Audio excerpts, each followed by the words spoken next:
Писмо или глава, црно или бело, курто или мурто. Носталгија почна да ме пука. Сакав да си се вратам дома, меѓу своите, да ја видам мама, тато. И кога дојдов дома, све беше супер. Пред врата дојдов не дома, зашто татко ми не сакаше да ме пушти внатре. Джабе мајка ми му збореше. Он не кеше да чуе.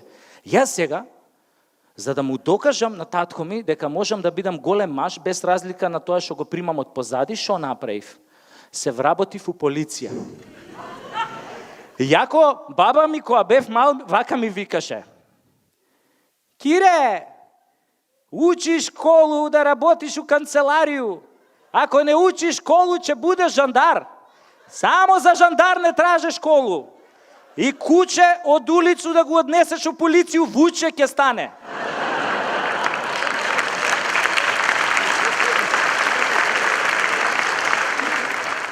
Ама ја не ја послушав, отидов у полиција. Луѓе, како ми стоела таа униформата, кој ќе сум излегол на улица, сите по мене се вртеле. Додуше ја малку врцкав со газето, ама тоа од навика. Толку ја сакав униформата, што дури сакав да иставам и розови еполети и копчиња, али не кев да провоцирам од почеток. Ама морам да ви признам, леле, пендракот колку сум го сакал. Од раце не сум го испуштал. Дури си го ставав подпирница за време на спиење, она имаш тврдо на подпирница, али ти доека спиеш не знаеш дека е пендрак. И морам да ви признам, само еднаш сум го употребил у року служба. Имаше еден манијак што ги плашеше девојчињата умало, и јас сум го бркал, и кога сум го фатил, за пола саат со тоа пендракот сум го преваспитал. После плашеше само мушки. И така ја го земав пендракот после употребата и го однесов на хемиско, и таа што работи тамо ми вика: вика, господине полицај, следниот пат барем после интервенцијата стави или пред интервенцијата ставете му кондом. И добра сега. Арнама, овие старшиниве разбраа како сум го преваспитал јас овој манијаков и ме пребација, ме однесоа во Увидна. Леле, во Увидна колку има луѓе тамо живот, колку се богати полицајците што работат во Увидна. Ја прво мислев дека они приватизирале некоја раскрсница за евро, ама после сватив што е штосот. Седам ја така еден ден у тоа Крајслерот со колегата и лижеме сладолед на стапче. Кога сум со тој колега, многу лижеме и се такмичиме кој побрзо го излиже, тој искача надвор и лепи казни, значи негова смена. Али пазете, не смееш да грицкаш, само лижеш.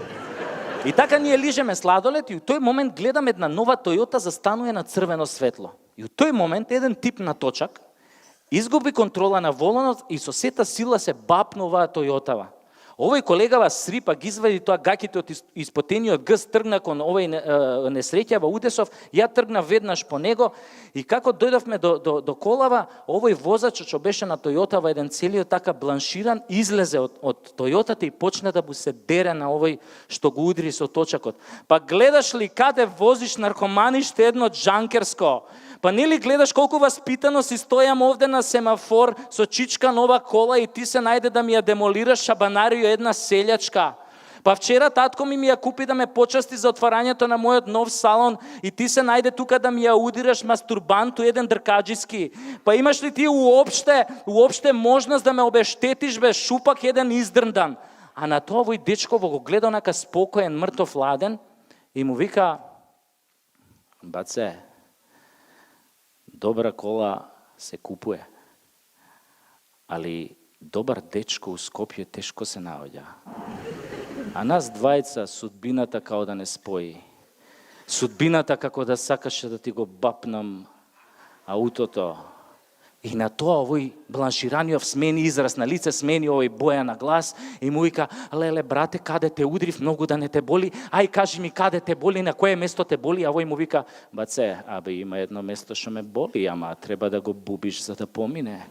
И на тоа се фатија двајцава за рука, си влега у колата, а мене она милина околу срце, затоа што тогаш сватив дека сепак постои љубов на прв поглед. Али овој колегава мој не ја свати таа работа, се изнервира и вика: чекајте бе, застанете, а за Увидов кој ќе плати? И тогаш овој бланшираниот извади 500 евра, ги фрли кон нас и стисна на газ. И тогаш ја уствари сватив зашо полицајците во Увидна живеат толку добро и сватив уште една работа, дека не е лошо да си фатиш добар дечко. Арно, ама Татко ми исто како и баба ми не се импресионираше нешто што ја сум се вработил у полиција. Ја што направив? Викам, морам да влезам дома, ој не ме пушта дома. И што направив ја? Отидов во армија. У армија е супер, све мужи, тоа сите униформи исто. А и пошто ја многу сакам да работам со мужи униформи, нели, многу брзо напредував и набрзо станав аѓутант на еден наш познат македонски генерал. И мојата прва голема задача беше НАТО самитот во Букурешт. Идеме тамо в Букурешт, тоа генералската сала, влегувам внатре, све генерали околу тебе. И ми доаѓа еден така височок плав со плави брчиња, ми пружа рука и ми се представува и вика Удо Педерсен, down Denmark. Ја викам, леле, Удо, шубаво име имаш. А он онака се разгали на тоа, се подмоче на комплиментот и вика, ние вас ве сакаме во НАТО, вие треба да ни влезите, само прво треба тепате Iraqi people. Викам, ако треба ќе тепаме и марсовци само да ми влеземе. И ја така очијукам со овој Педерсен генералов и у тој момент у муабетов ни упаѓа овој грчкиов генерал Марсимудис, уништувач на забави еден. И му вика на овој генералов, му вика, охи, my friend Педерсен, охи, фирам ноти НАТО, охи, шобе, му викам, охи, да те изгори свињо дебела. И на тоа овој многу се изнервира и почна да вика, охи, фирам и НАТО, Скопјано малака, охи, Америка is not leader today leader is Greece, ние Греко ставис на Скопјано вето, фирам ноти НАТО. Викам, ако вие Греко стурис на Скопјано вето, тогаш да даде Господ, овој ни за гриз да немате. И тогаш му фрлив клетва, и он не знаеше дека клетва фрлена од Педер брзо фаќа, и така и беше.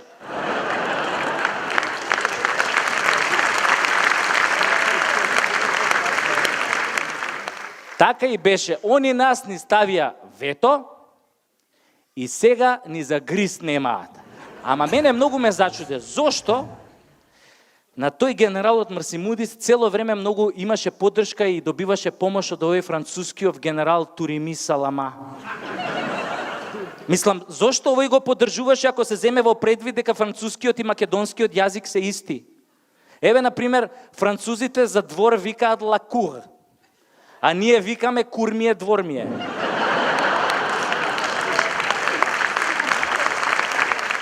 Ама тоа што бевме на самит, не значи дека останавме сами. Покрај оној генералот Педерсен, со нас беше и овој турскиот генерал со босанско потекло Ашим Суџуклија. Он пред да стане генерал работел во босански гей хотлайн. Еднаш кога бев во неговата соба хотелска, он мене ми демонстрираше како го правел тоа. Дрпај ме, засу. Мази ме рука. То ми ради. Опколи ми муда уснама. Уđi u me ko u životinju. Torpediraј ми гусцу. 2 двојчице, 3 тројчице, 5, 8. Ал сам се попалио. Баш сам се попалио.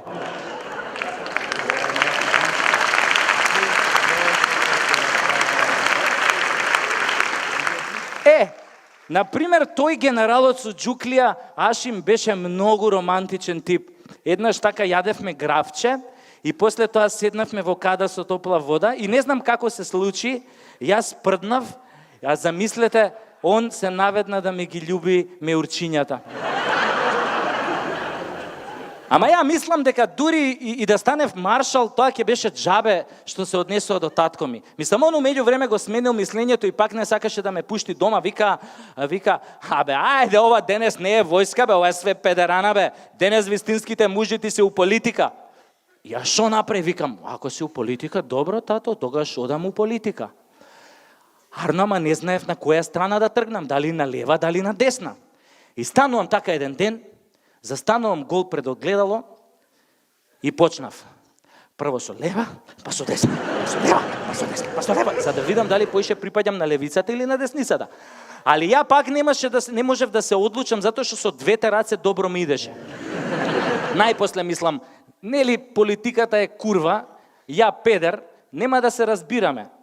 А башка разбрав дека у политикава меѓу нашите политичари има многу хомофоби. И сватив дека нивната хомофобија е многу тесно поврзана со патриотизмот. Еве, например, кога на еден наш политичар хомофоб му рекоа дека некој рекол дека во Македонија има многу педери, рикнал: "Кој е бе тој што рекол така да го ебам у гс?" Како бе хомофоб да го ебам у гс? А не иде тоа. Иако да ви кажам дека многу педерски работи се прават во политиката и во владата. Само педерските работи што се прават во владата ги викаат реформи. Еве, например, кога прават педерски работи у образованието, ги викаат реформи у образованието.